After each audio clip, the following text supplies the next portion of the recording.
The shooting of a film, especially a sound film, affords a spectacle unimaginable anywhere at any time before this. It presents a process in which it is impossible to assign to a spectator a viewpoint which would exclude from the actual scene such extraneous accessories as camera equipment, lighting, machinery, staff assistants, etc., unless his eye were on a line parallel with the lens.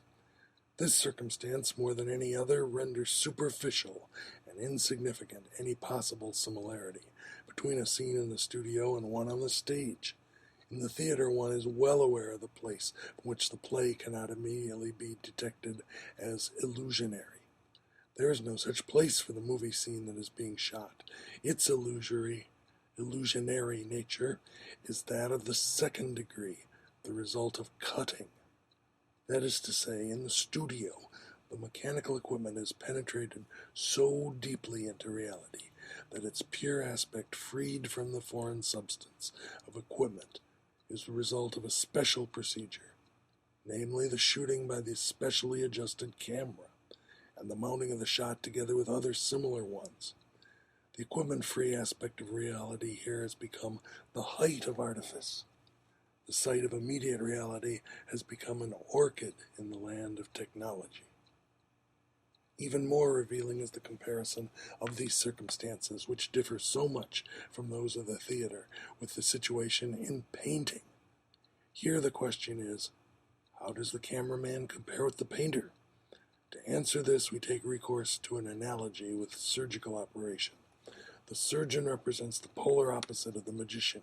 The magician heals a sick person by laying on of hands. The surgeon cuts into the patient's body. The magician maintains the natural distance between the patient and himself. Though he reduces it very slightly by the laying on of hands, he greatly increases it by virtue of his authority. The surgeon does exactly the reverse. He greatly diminishes the distance between himself and the patient by penetrating into the patient's body, and increases it but little by the caution with which his hands move among the organs. In short, in contrast to the magician, who's still hidden in the medical practitioner, the surgeon is, at the decisive moment, abstains from facing the patient man to man. Rather, it is through the operation that he penetrates into him. Magician and surgeon compare to painter and cameraman. Painter maintains his work a natural distance from reality. Cameraman penetrates deeply into its web. There is a tremendous difference the pictures they obtain.